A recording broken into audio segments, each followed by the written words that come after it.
محمد. أعوذ بالله من الشيطان الرجيم. بسم الله الرحمن الرحيم.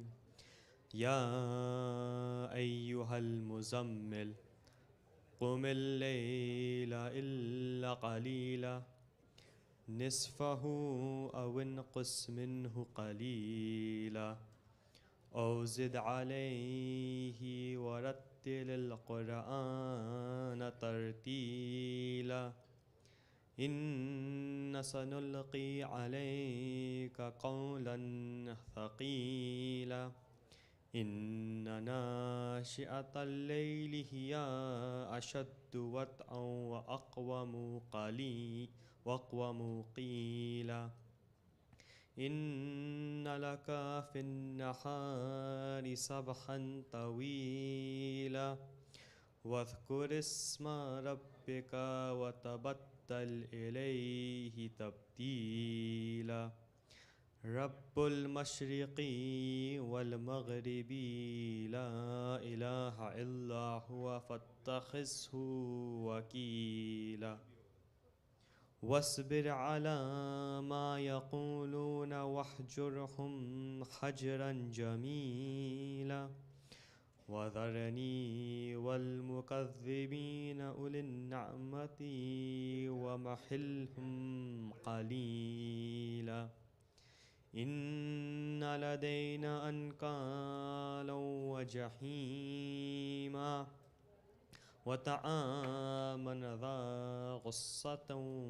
وعذابا أليما يوم ترجف الأرض والجبال وكانت الجبال كثيبا محيلا إنا أرسلنا إليكم رسولا شاهدا عليكم كما أرسلنا إلى فرعون رسولا فعصى فرعون الرسول فأخذناه أخذا وبيلا فكيف تتقون إن كفرتم يوما يجعل الولدان شيبا السماء منفطر به كان وعده مفعولا إن هذه تذكرة فمن شاء اتخذ إلى ربه سبيلا إن ربك يعلم أنك تقوم أدنى من ثلثي الليل ونصفه وثلثه وطائفة من الذين معك والله يقدر الليل والنهار علم أن لن تحصوه فتاب عليكم فاقرؤوا ما تيسر من القرآن علم أن سيكون منكم مرضى وآخرون يضربون في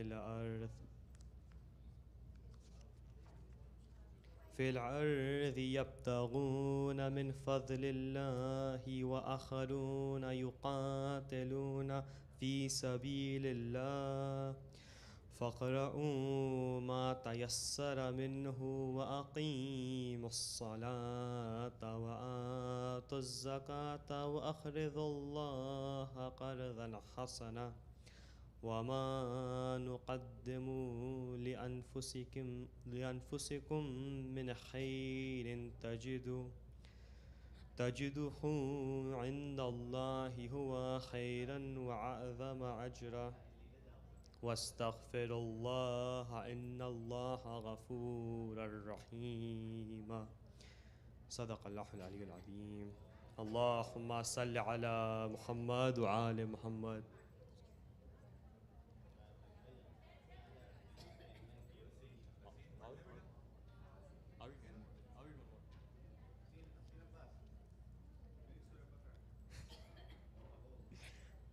بسم الله الرحمن الرحيم. يا أيها المدثر قم فأنذر وربك فكبر وثيابك فطهر والرجز فاهجر ولا تمنن تستكثر ولربك فاصبر فإذا نقر في النقور فذلك يومئذ يوم عسير على الكافرين غير يسير ذرني ومن خلقت وحيدا وجعلت له مالا ممدودا وبنين شحودا ومحدت له تمهيدا ثم يطمع أن أزيدا كلا إنه كان لآياتنا عنيدا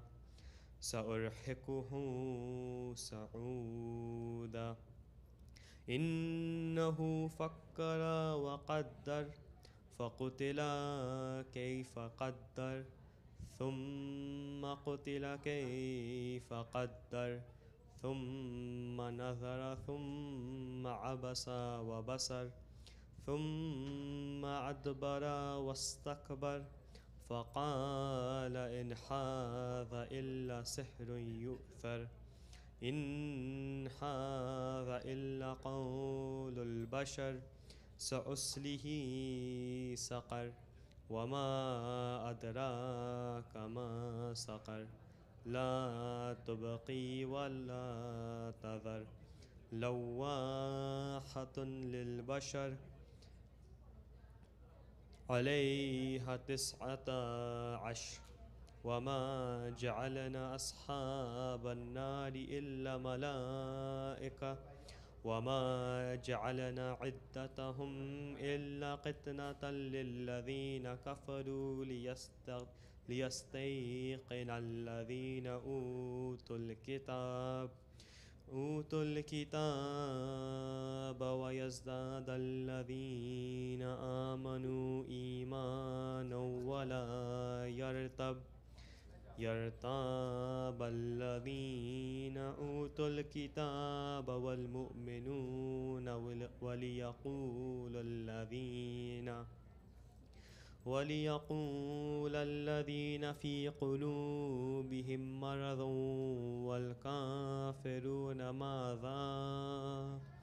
ماذا أراد الله بهذا مثلا كذلك يضل الله من يشاء ويهدي من يشاء وما يعلم جنود ربك إلا هو وما هي إلا ذكرى للبشر كلا والقمر والليل إذ أدبر والصبح إذا أسفر إنها لأحد الكبر نذيرا للبشر لمن شاء منكم أن يتقدم أو يتأخر كل نفس بما كسبت رهينة إلا أصحاب اليمين في جنة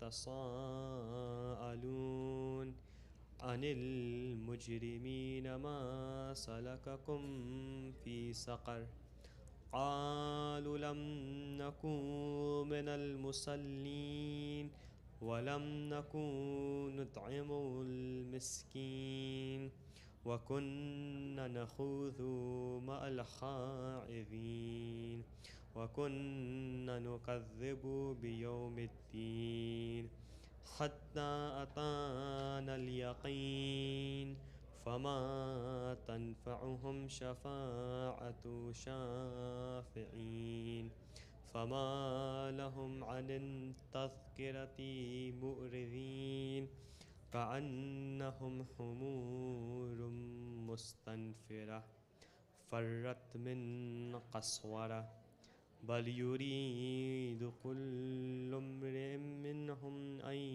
يؤتى صحفا منشرة كلا بل لا يخافون الآخرة كلا إنه تذكرة فمن شاء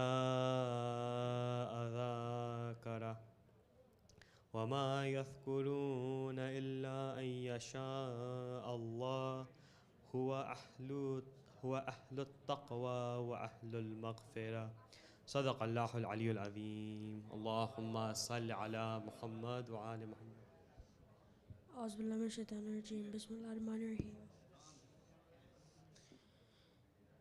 الحمد لله رب العالمين الرحمن الرحيم مالك يوم الدين إياك نعبد وإياك نستعين اهدنا الصراط المستقيم صراط الذين أنعمت عليهم غير المغضوب عليهم ولا الضالين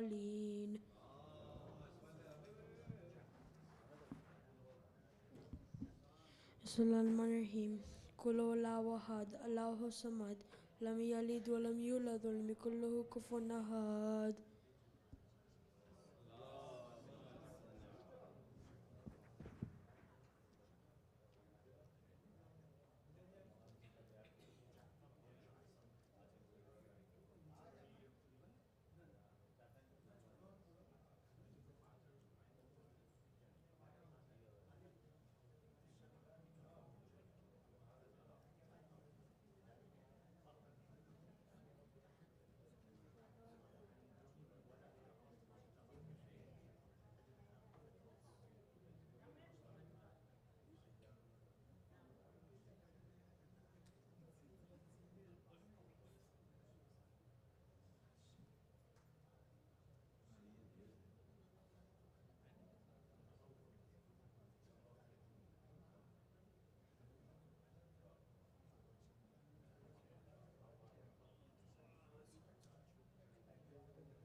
صلى على محمد وعلى محمد.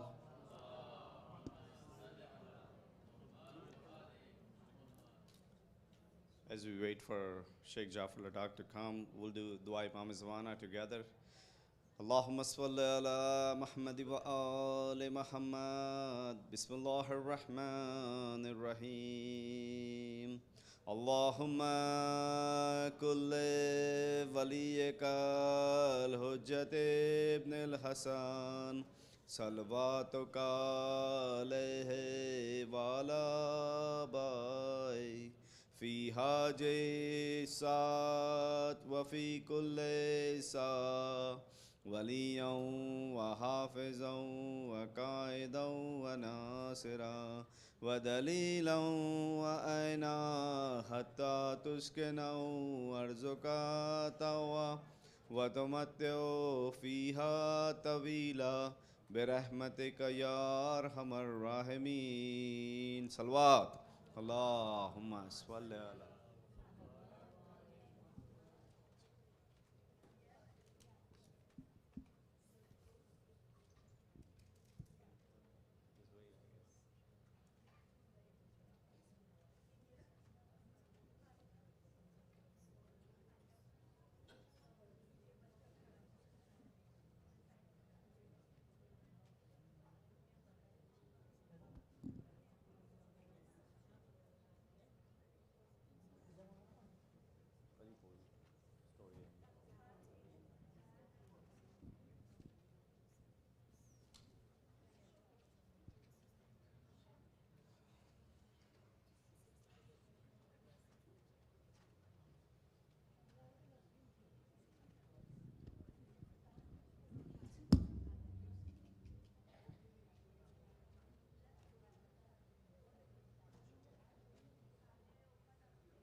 For the love of the Holy Prophet Muhammad al-Mustafa, one loud salawat ala Muhammad wa ali Muhammad.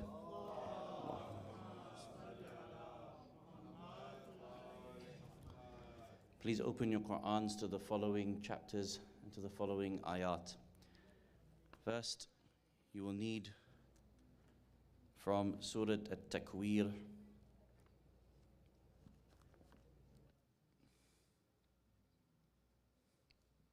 chapter number 81 of the Holy Quran, verses 8 and 9.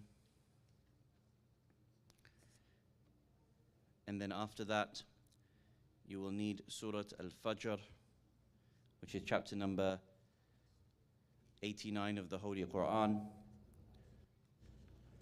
verses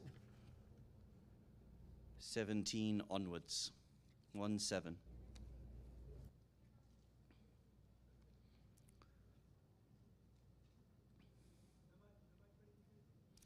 If you can have these sets of verses open, it will allow us to be able to have our discussion tonight, inshaAllah. For the love of our fourth holy Imam, Zainul Abidin, salawatullah wa salamuhu alayhi, let us have a loud salawat ala Muhammad wa ali Muhammad. Allahumma.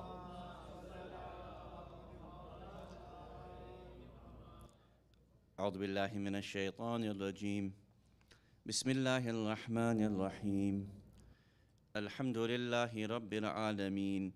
الحمد لله الذي هدانا لهذا وما كنا لنهتدي لولا أن هدانا الله. والصلاة والسلام على أشرف الأنبياء والمرسلين خاتم النبيين سيدنا الممجد بشير المصدق المصطفى الأمجد محمود الأحمد أبي القاسم محمد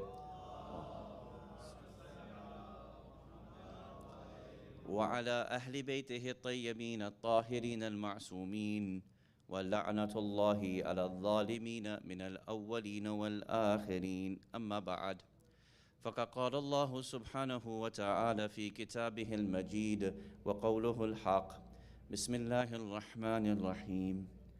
إذا الشمس كورت وإذا النجوم انكدرت وإذا الجبال سيرت وإذا العشار عطلت وإذا الوحوش حشرت وإذا البحار سجرت وإذا النفوس زوجت وإذا الموءودة سئلت بأي ذنب قتلت. آمنا بالله. صدق الله العلي العظيم. صلوا على محمد وآل محمد.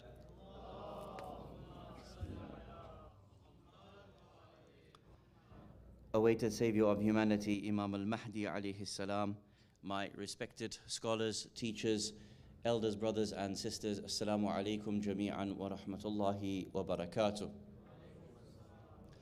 عظم الله أجورنا وأجوركم بمصابنا أبي عبد الله الحسين صلوات الله وسلامه عليه. Continuing on in our series, looking at the topic of how our fourth holy Imam alayhi salam revived Islam after the massacre of Kerbala. In our first discussion, we laid out those narrations that characterized the mentality, the practices, the behaviors of not only the Shia community but the wider Muslim community between the time of our third Imam and our fourth Imam alayhim as-salam. You'll recall the hadith from our sixth holy Imam Ja'far as-Sadiq salawatullah wa salamuhu alayh. The Imam describes the Shia at the time of Imam as-Sajjad alayhi salam by saying, Hum la ya'rifuna manasika hajjihim wa halalahum wa haramahum. That the Shia did not even know their basics of halal and haram.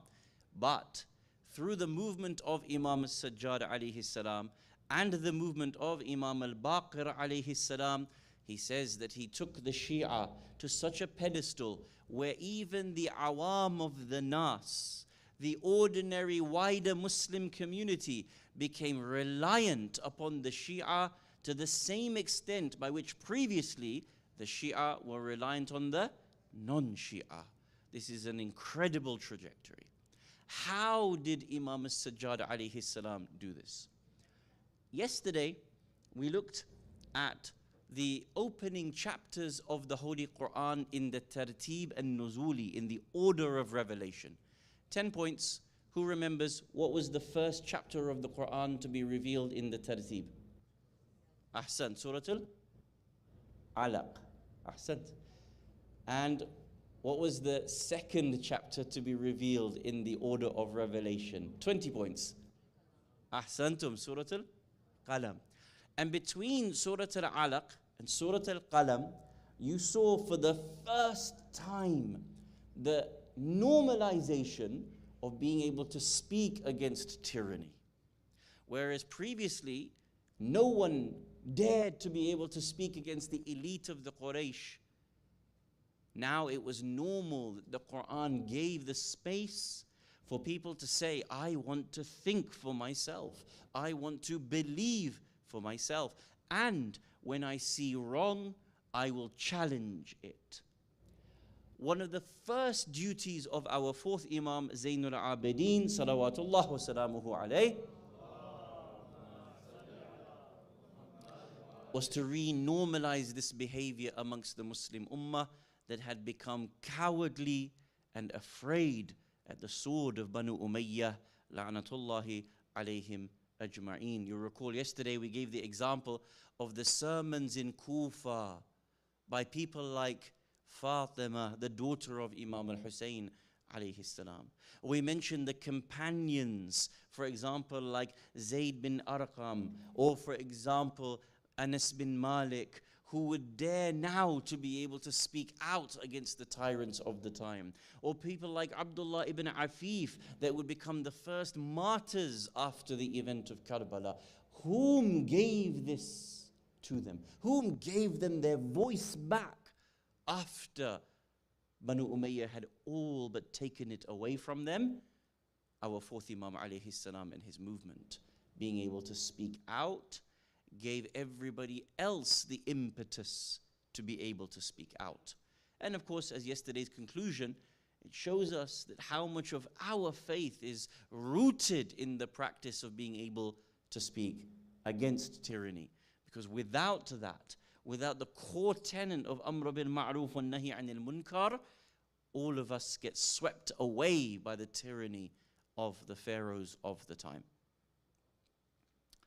Tonight, inshallah, we want to focus on how Imam al-Sajjad alayhi salam in the city of Medina al-Munawwara would ensure that the ideology of Banu Umayyah was confronted.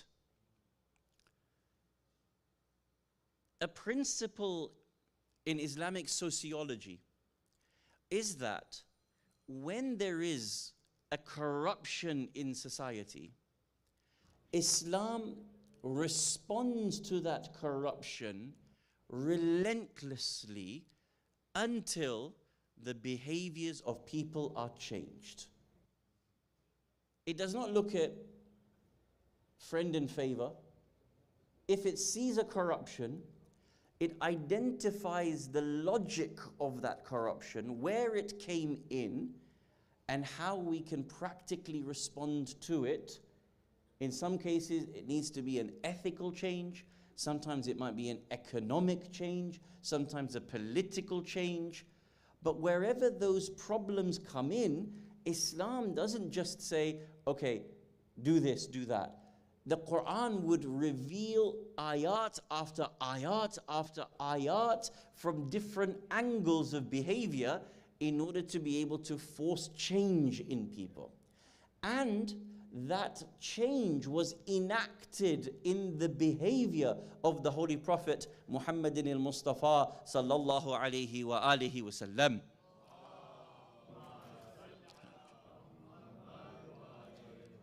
Understanding this practice, this divine practice of Allah Jalla Jalaluhu, that when He sees a corruption in society, there is an ayah after ayah being revealed.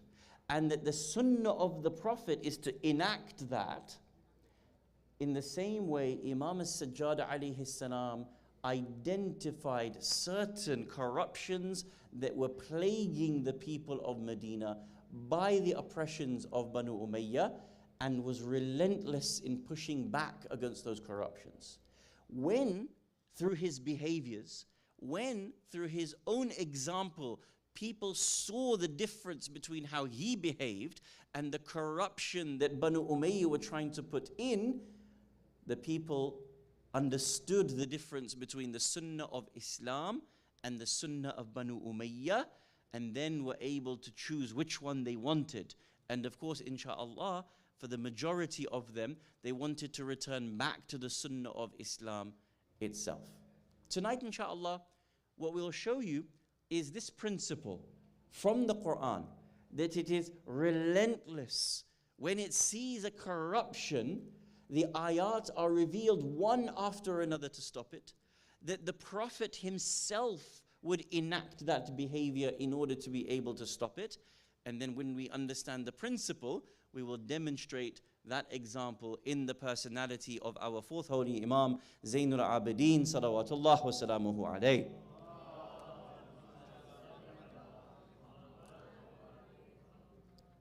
Amongst the corruptions and illegitimate behaviors that were prevalent in the pre-Muslim and early Muslim communities was their treatment of children, and particularly young girls.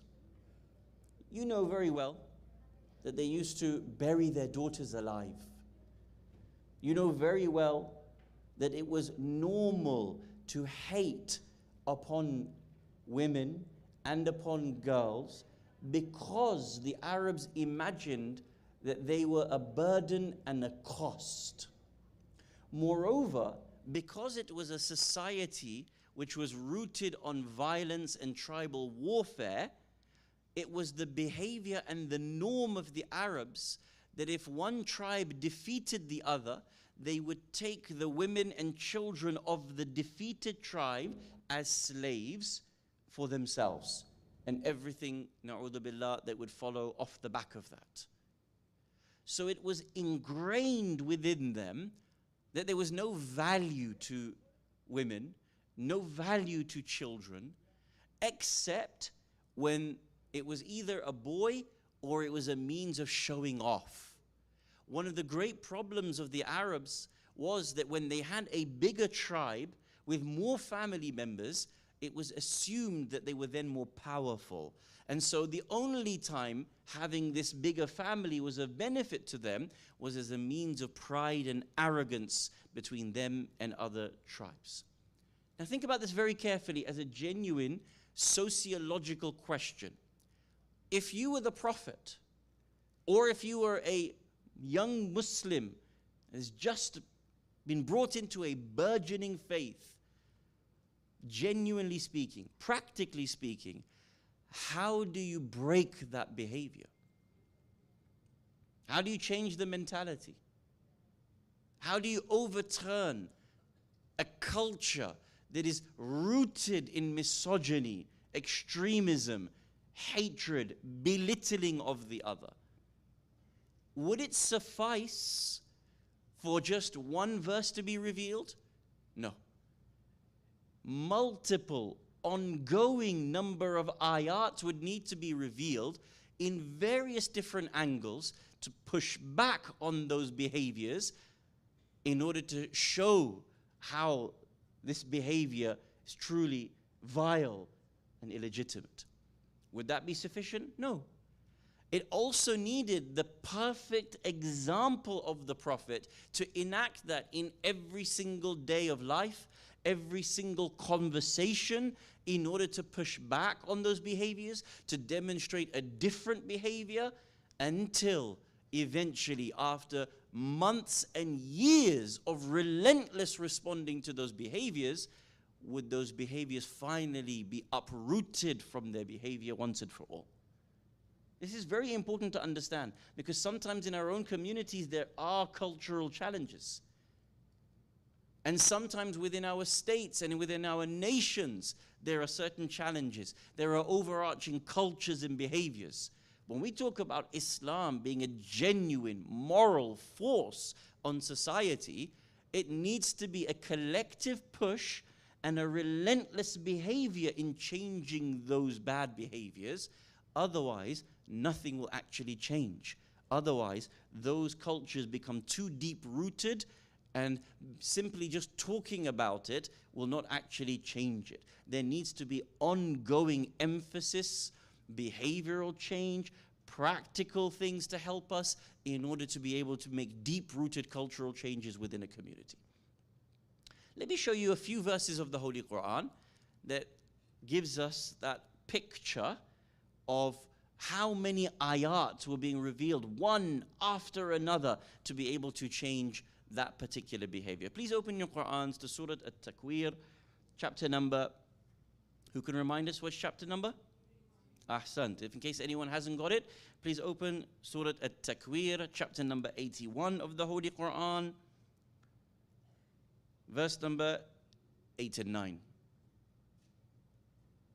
The first social policy that Islam created was defending the rights of those young children that were being buried alive and killed because they were thought of as a burden to the family unit. Bismillahir Rahmanir Rahim. وَإِذَا الْمَوْءُودَةُ سُئِلَتْ. And when the infant, the female infant buried alive is asked, بِأَيِّ ذَنْبٍ قُتِلَتْ.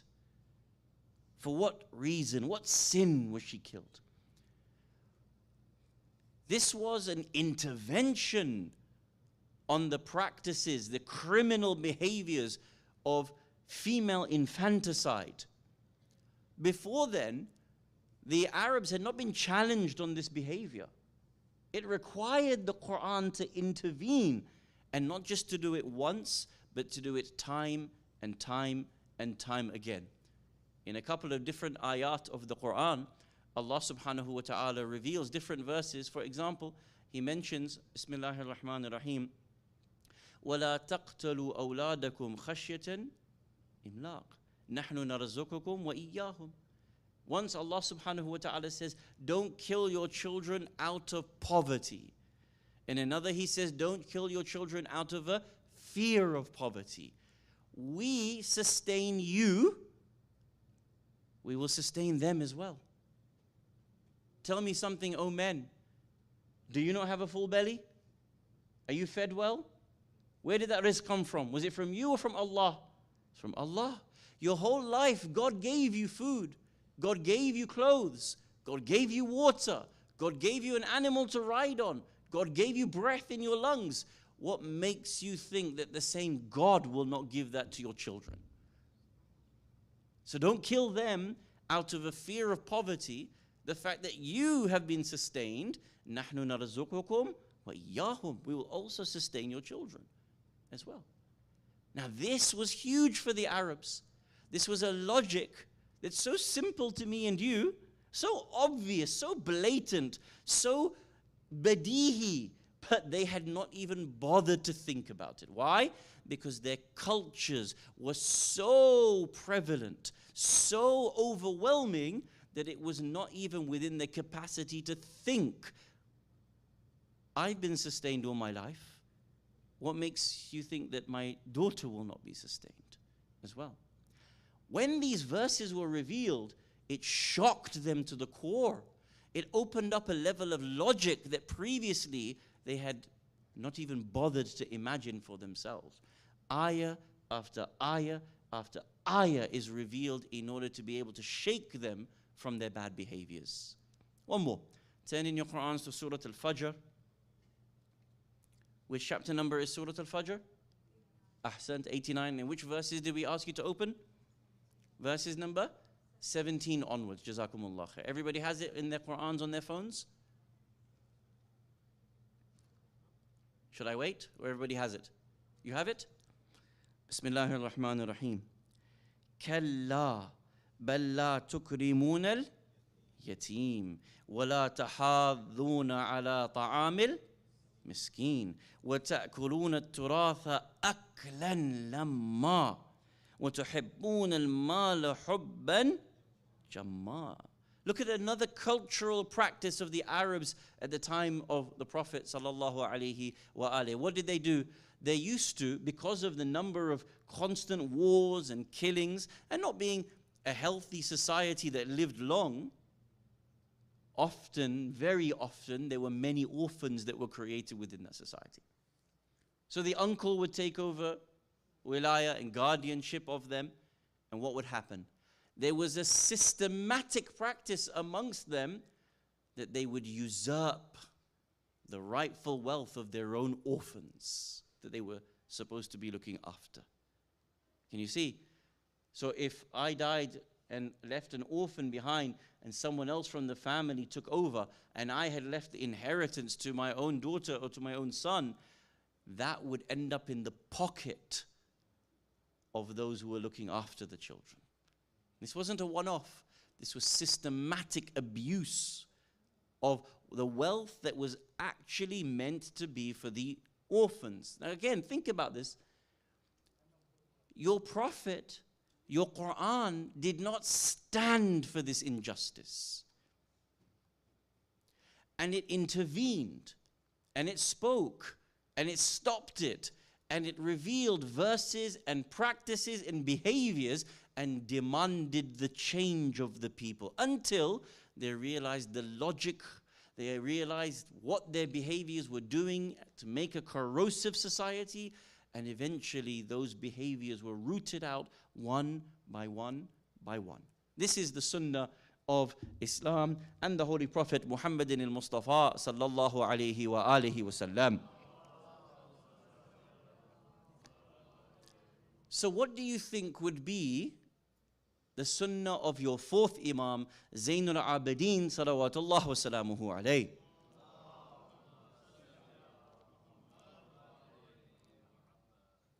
When corruptions came to Islam,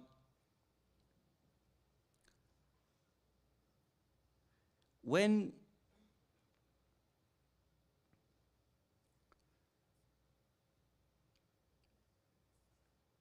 Banu Umayyah were in power, amongst the things that they wanted to do was that they wanted to reinstill a class system that meant that non-Arabs were second-class citizens, that slaves and servants were second-class citizens, because if they were able to reinstitutionalize a class system, then they themselves and Banu Umayyah would always remain at the top of that class system. You understand? You know better than me that in some countries, class systems are deeply rooted within society. In India, there's a class system. In Britain, there is a class system.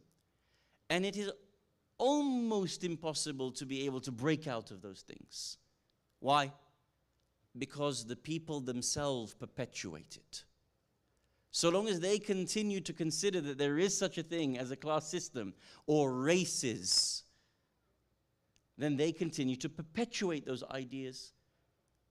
But someone along the lines has to come and introduce that.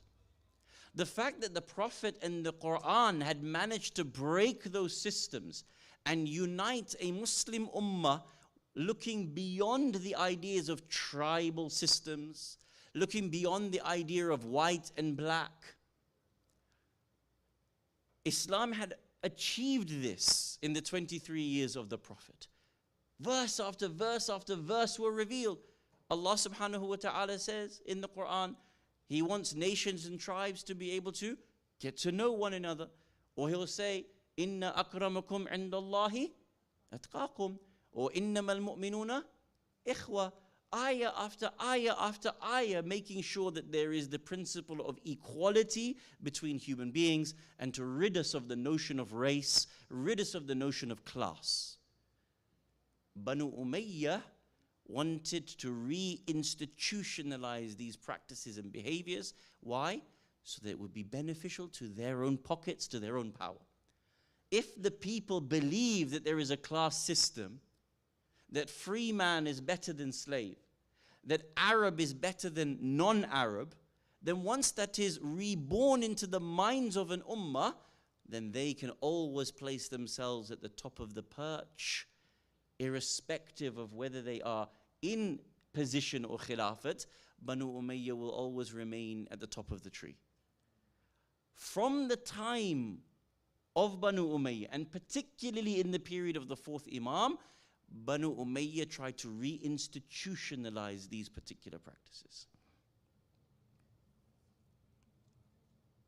There's a book of history that I'm going to quote to you one or two lines from that gives you an example of what they were like in the time of Banu Umayyah, trying to be able to reinstitutionalize these terrible behaviors of racism and extremism and classism between themselves. And understand that if Imam as-Sajjad alayhi salam had not opposed this, this would have been normalized back within society at that time. وَكَانَ بَعْضُ الْعَرَبِ إِذَا مَرَّتْ بِهِ جَنَازَةٌ قَالَ مَنْ هَذَا. Some of the Arabs, if they went past, if they happened to be present at a janazah, they would say, "Man hadha? Who is this mayyit? Who is this person who has died?" فَإِذَا قَالُوا قَرَشِيٌّ. If they said that this was someone from the Quraysh, قَالَ وَا قَوْمَا. They would cry out, "Ah, poor the Quraysh, so sad that they lost one of their own." وَإِذَا قَالُوا عَرَبِي. And if someone responded by saying this was an Arabi, then they would say, wa baldatah. And oh, our nation, in our land, in our community has lost someone. وَإِذَا قَالُوا مَوْلَاهُ. But if they said it was a servant, a slave man, an ordinary person, قَالَ هُوَ مَالَ اللَّهِ يَأْخُذُ مَا يَشَاءُ وَيَدْعُ مَا يَشَاءُ. Allah takes what He wants and gives what He wants. Meaning what? It's no loss. Allah takes what He wants, it's okay. No respect, no understanding, no care. But to reinstitutionalize the idea of divide. Why? Because by now you should all be very, very aware that what happens after divide comes? Conquer. By now the Muslims should be most aware of this. Why are the Muslims so weak? How many different nation states have we been divided into instead of what the Quran demands from us? Inna hadhihi ummatakum ummatan. What is it? Wahida. Where does Allah give us legitimacy for all these nonsense nation states? What is this thing called Saudi Arabia? La'natullahi alayhim ajma'in. There's no such thing. They have no authority. They have no place. What is this thing that these countries, and then we wave our flags thinking that there's some legitimacy to these people? There is no legitimacy whatsoever to these people. Think about it very carefully. The difference between what the Quran and the Sunnah is versus what we have become today. We can't even get a bottle of water into Gaza. 2.2 million people starving to death, eating the fodder of animals. We can't even get medicine into it. How is it that 2.5 billion people have become so weak? Banu Umayyah understood better then. If we divide you, we will conquer you. If we start making Arab versus non-Arab, slave versus free person, man versus woman, rich versus poor, if we can separate you and make you against one another, if we can make you as rivals of one another, like you were in the period of Jahiliyyah, then we will completely be able to dominate over you.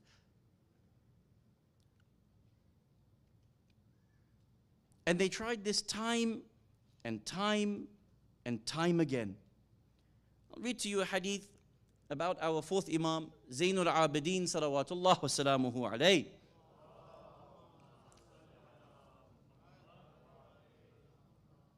This hadith is mentioned in Al-Kafi.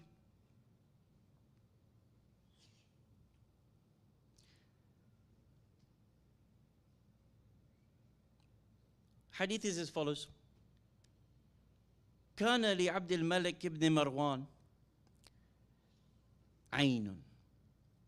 Abdul Malik ibn Marwan used to have a spy in the city of Medina al-Munawwara that used to write regularly about what the people of Medina were doing. And an event took place وإن علي بن الحسين عليه السلام أعتق جارية له ثم تزوجها.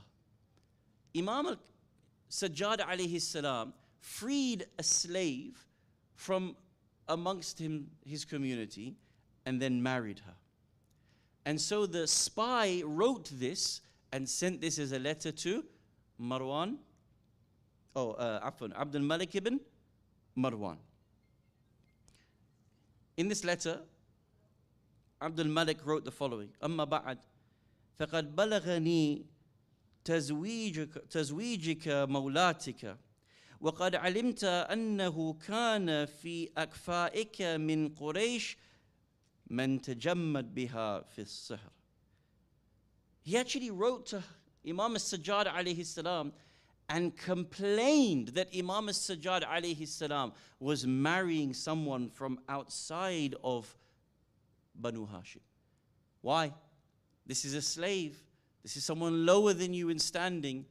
Think about this very carefully. Imagine in a country with millions of people where the president or the prime minister would write a letter to someone and saying, I don't approve of your marriage because you married someone in a lower class than you. Imam Sajjad alayhi salam responded and wrote his own letter back. And he mentioned in this letter as an example that when it comes to all of the majd, all of the honor, all of the pride that comes to Ahlul Bayt alayhimus salam, their example must be taken from the Holy Prophet Muhammad sallallahu alayhi wa alih.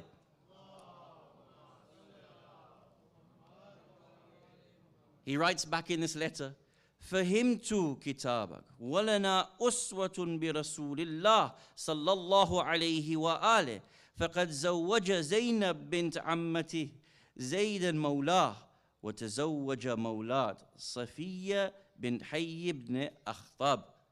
He said the example is that of our Prophet sallallahu alaihi wasallam. He is the best of example. And yes, from time he did marry from amongst his own tribe. He married, for example, Zainab, the daughter of his own uncle. This was someone from Banu Hashim. But at the same time, he also married Safiya, who was not from his own community. Are we Ahlul Bayt alayhimus salam better, or is the Sunnah of the Prophet better? Meaning that Imam al-Sajjad alayhi salam understood the games that Banu Umayyah were playing, and when they tried to normalize the idea that you can't even marry outside of Banu Hashim, or you can't marry from someone in a different class to you, Imam al-Sajjad alayhi salam responded and said, this is unacceptable in the school of Islam. And our fourth Imam alayhi salam pushed back upon the breeding of that notion back into the Muslim Ummah. Sallu ala Muhammad wa ali Muhammad.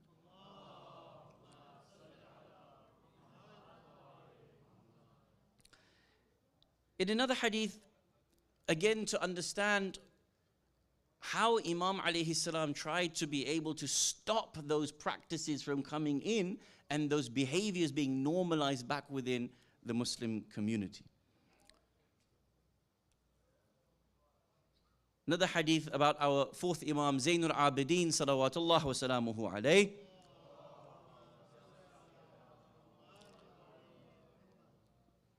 Hadith is as follows. كان علي بن الحسين عليهما السلام إذا دخل شهر رمضان لا يضرب عبدا له ولا أمة وكان إذا أذنب العبد والأمة يكتب عنده أذنب فلان أذنبت فلانة يوم كذا. When Shahr Ramadan started, he would make sure that he would not discipline any of his servants from amongst the male and the female. And if any of his servants actually made an error, he would write it down. He would write down that on this day, this servant made this error. On this day, this servant made this error.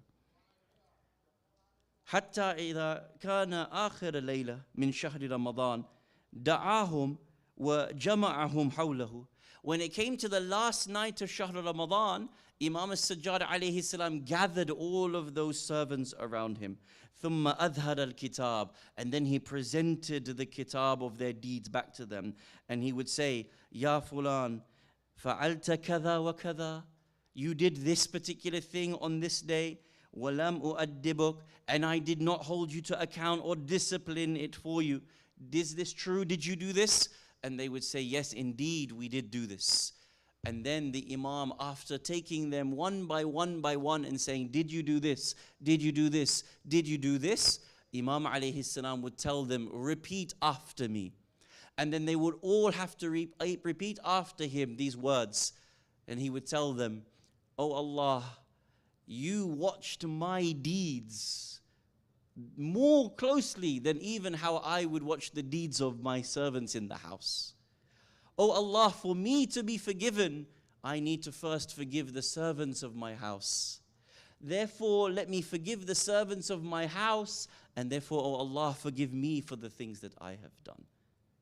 Can you imagine?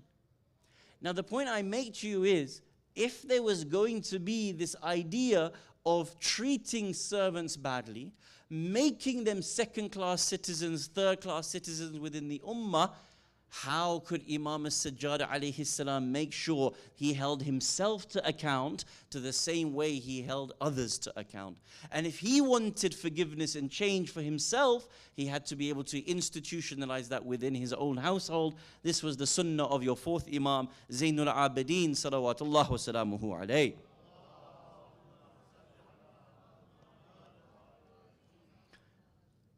On another occasion, our fourth Imam alayhi salam gathered all the female servants of the house.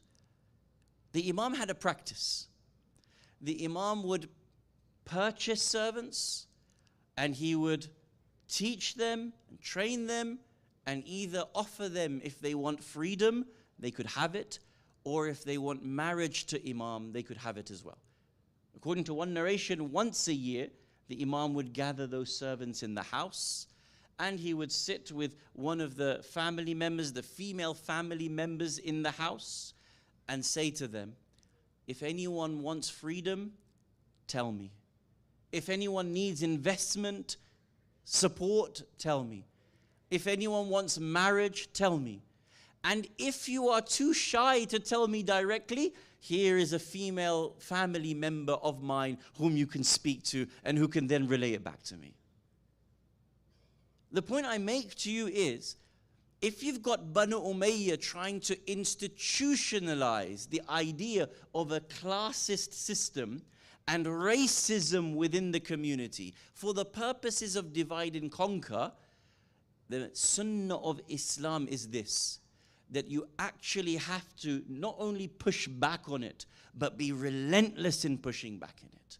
You have to make sure that you understand it, and then actually in your own thinking and in your own behaviors, be an example that stops those things from happening, so that it doesn't overtake the society, doesn't overtake the ummah itself. Now think about this very carefully. What might you think are some of the challenges in our own ummah and in our own societies and in our own communities? Give me some examples.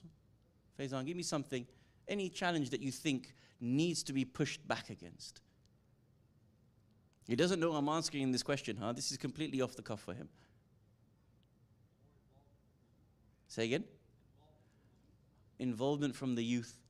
So what would a sunnah be where it has to be relentless in order to be able to push back on that and make sure we have that? More opportunities? Just one-off opportunities?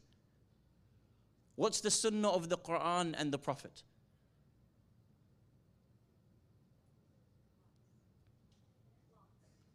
Continuous, systematic, in order to be able to respond back to those challenges.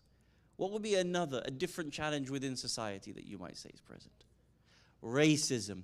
Do you accept that there is racism within the communities? Yes or no? Yes or no? Yes. I remember our brother, do you know Sheikh Noor from Birmingham? Do you know him? Yeah? A couple of years back, might have been 2019, 2020, he went on Ahlul Bayt TV and he made a comment about the extent of the racism that he experiences within our communities. And it caused a big conversation in London. We're not racist. So we started talking through it. And I remember a conversation, this is me having a conversation with one brother in the community. I said, okay, let's say there was someone from the Somalian community or the black African community wanted to marry your daughter or marry your niece. Would you marry them too? No, absolutely I would not. But I'm not racist. No, you are. No, you are. If there was a problem at that time, the Quran revealed ayah after ayah. The sunnah of the Prophet was to have an example whereby it manifested the response in so many different ways that people understood by their own existence, their own participation, the way in which people ought to be able to act. And over a period of years and even decades, those behaviors were changed one by one by one. If you want to make any change within your communities, whatever it may be, it cannot be simply as an ointment that is put on once in a year. This is what we've reduced ourselves to. We imagine that if Maulana comes and he says something from the pulpit, it actually removes the problem. It doesn't. We have our youth, there are challenges with addiction. We have our youth, there are challenges with this. There are people, challenges with that. Sisters with challenges like this.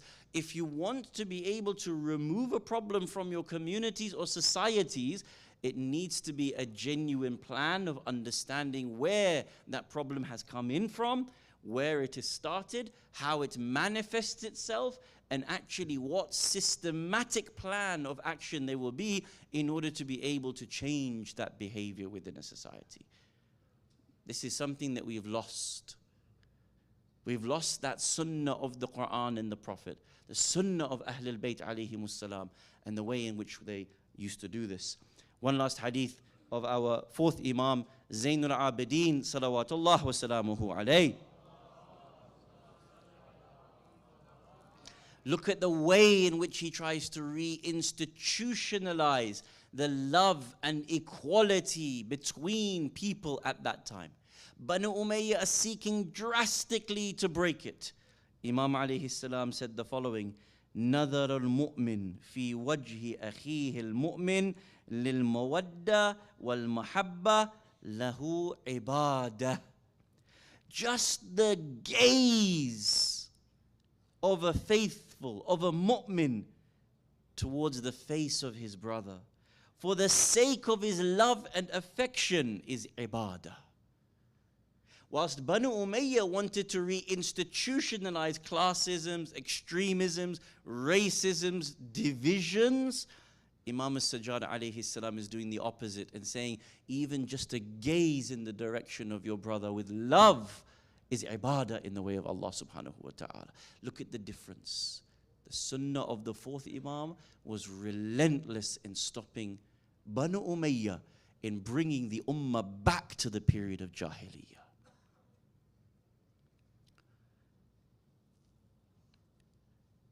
According to one narration, our fourth Imam alayhi salam was in the city of Medina al-Munawwarah, and he'd already begun institutionalizing the majlis of Imam al-Hussein alayhi salam. According to one narration, Imam had the sunnah of inviting people for lunch at his house. This is mentioned within the books of Ahadith. Imam would invite people regularly, daily, for lunch at his house. And this was an opportunity to be able to tell them about the massacre of Kerbala, about the torture of the Sabaya in Kufa and Sham. It is said that one of the companions came to Imam Sajjad alayhi salam and said to him, Ya ibn Rasulillah, my son is getting married. I would like that you attend the Aqdun Nikah ceremony in order to be able to bless this marriage with your presence. Imam alayhi salam asked to be excused from this. He said, no, it is a day of gham. This is a time in which we are still remembering what happened to us in Kerbala. Please excuse me from this. But the man continued to insist and said, no, you are my imam, you must be there. The imam eventually succumbed to the request and said, my condition for coming is that you have someone recite the poetry and the gham of my brother Aliun al-Akbar. And so the imam attends, and the poet stands up and begins to recite the maqtal of Aliun al-Akbar.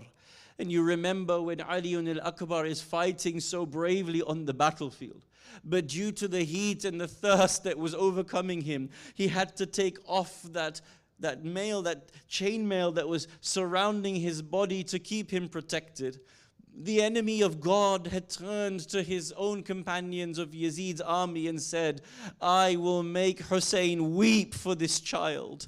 They said, what do you have to do with this young man? Leave him alone. He said, no, I want to see Hussein weep for him. And so one of the cowards hid behind one of the trees in the plains of Kerbala. As Aliun al-Akbar is fighting, this man comes from behind the tree and thrusts a spearhead deep into the chest of Aliun al-Akbar. He lifts him in the air and throws him towards the floor. In Medina, that gham was being recited in front of Imam al-Sajjad. Imagine him having to listen to the maqtal of his own brother Aliun al-Akbar. The poets say that the Shia who had invited Imam to this gathering looked up and could not see Imam al-Sajjad alayhi salam in that gathering. He gets up and he walks around and he finds that Imam al-Sajjad is sitting outside the house where the shoes are kept. He sits down, he says, Ya ibn Rasulillah, why did you leave? You asked us to have a poet recite the gham of your brother. He is reciting, why did you leave? Imam said that when the maqtal of my brother was being recited, Fatima al-Zahra came from Baqi and she sat down here outside. She is sitting here by the shoes. How can Ali ibn al-Hussein be inside the house while Fatima is commemorating the martyrdom of her grandson Aliun al-Akbar outside? Ala la'natullahi ala al-qawmi al-zalimin. وسيعلم الذين ظلموا